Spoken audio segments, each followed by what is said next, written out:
The small town of Hollow Creek was a quiet place, tucked away from the hustle and bustle of the outside world. It was the kind of town where everyone knew everyone, where secrets were hard to keep, and where nothing much ever happened. So, when the old Victorian house at the edge of town was finally sold, after years of abandonment, it became the talk of the town. The new owners, the Millers, were a young couple with a -1-year-old daughter named Lily.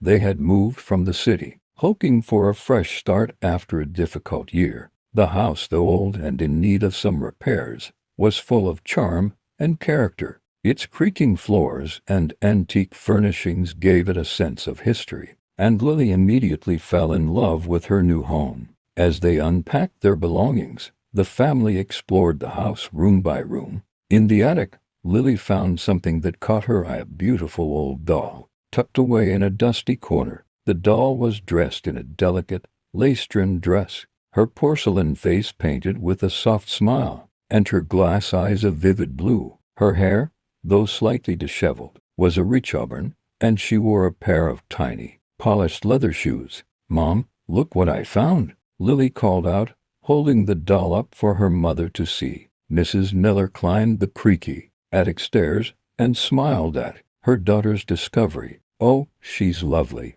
isn't she? She must have belonged to the previous owners. Can I keep her?" Lily asked, her eyes wide with excitement. "Of course, darling," Mrs. Miller replied. "She looks like she could use some cleaning up, though. Why don't we take her downstairs and give her a good wash?" As they descended the stairs, the attic door creaked shut behind them, as if a gust of wind had caught it. Lily didn't notice, too engrossed in her new doll, but Mrs. Miller glanced back, a slight unease prickling at the back of her mind. They spent the afternoon cleaning the doll, carefully wiping away years of dust and grime. As they worked, Lily chattered away, imagining the doll's past and giving her a name: Anna. By the time they were finished, Anna looked almost new, her porcelain face gleaming in the sunlight that streamed through the kitchen window. That night, Lily placed Anna on a chair beside her bed and drifted off to sleep, comforted by the presence of her new companion. But as the house settled into the quiet of night, a strange feeling lingered in the air, something cold and unsettling. Chapter 2. The Whispering. Over the next few weeks, strange things began to happen in the Miller household. It started with small, almost unnoticeable occurrences: objects out of place, doors creaking open on their own, and a feeling of being watched that Mrs. Miller couldn't shake. But it wasn't until Lily began talking to Anna that the true horror began to unfold. At first, it seemed innocent enough. Lily would sit in her room, playing with Anna, her voice carrying down the hall as she made up stories for her doll. But soon, Mrs. Miller began to notice something odd. Sometimes, when she passed by Lily's room, she could hear another voice, soft and low, as if someone were whispering back to her daughter. One afternoon, as Mrs. Miller was folding laundry, she heard Lily's voice from the other room. She paused, listening. "Anna, what should we play today?" Lily asked. There was a moment of silence, and then a faint, almost inaudible whisper. "Let's play hide and seek," the voice said. Mrs. Miller dropped the laundry, her heart skipping a beat. She rushed to Lily's room, but when she opened the door, she found her daughter sitting alone on the floor, Anna in her lap. "Mommy, do you want to play with us?" Lily asked, looking up with a smile. Mrs. Miller forced a smile, trying to ignore the chill that ran down her spine. "Not right now, sweetie. Maybe later." As she left the room, she couldn't shake the feeling that something was terribly wrong. She told herself it was just her imagination, that Lily was simply pretending, but deep down, she knew something more sinister was at play. It wasn't long before the nightmares began. Lily would wake up in the middle of the night, screaming, her small body trembling with fear. When her parents rushed to her side, she would tell them about the dreams: terrible,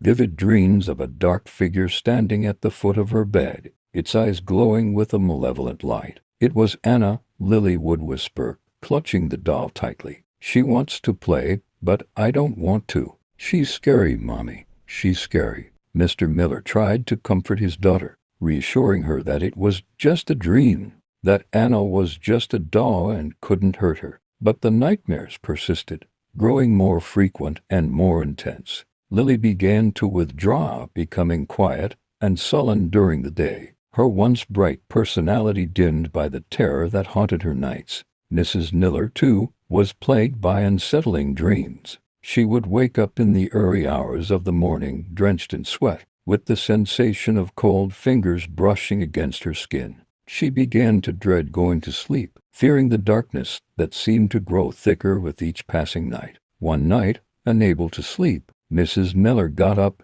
and went to the kitchen for a glass of water. As she stood by the sink, the house eerily silent around her, she heard a soft, shuffling sound, like footsteps on the wooden floor. She turned, her breath catching in her throat, but saw nothing.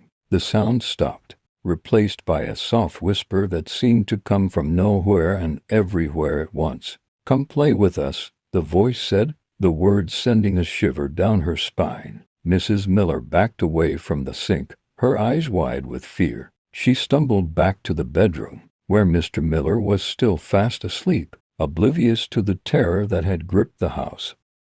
She crawled into bed, pulling the covers over her head like a frightened child, and lay there wide-eyed, until the first light of dawn crept through the window. As the days turned into weeks, the atmosphere in the Miller household grew increasingly oppressive. The once warm and welcoming house now felt cold and hostile, as if the very walls were closing in on them. The strange occurrences became more frequent, objects moving on their own, lights flickering without explanation, and the constant feeling of being watched. Lily's behavior grew more disturbing. She no longer played with other children, preferring to stay in her room with Anna.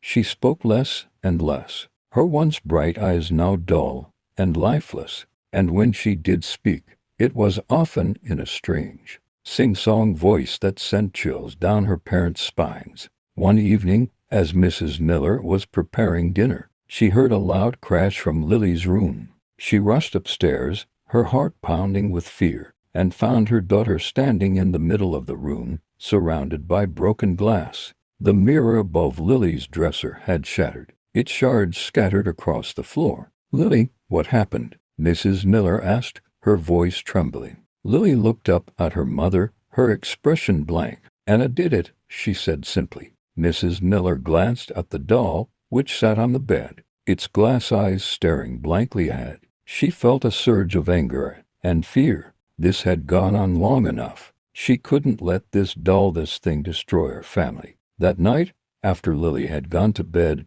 Mrs. Miller took Anna downstairs. She was determined to get rid of the doll once and for all. She threw it into the trash bin outside, slamming the lid shut with a sense of finality. But as she walked back into the house, a nagging doubt crept into her mind. Would it really be that easy? The next morning, Mrs. Miller woke up feeling a sense of relief. She had gotten rid of Anna, and now perhaps the strange happenings would stop. But when she went to wake Lily, her heart dropped into her stomach. There, sitting on the chair beside Lily's bed, was Anna, looking as pristine as ever. Mrs. Miller stumbled back, her mind reeling. How was this possible? She had thrown the doll away, she was sure of it.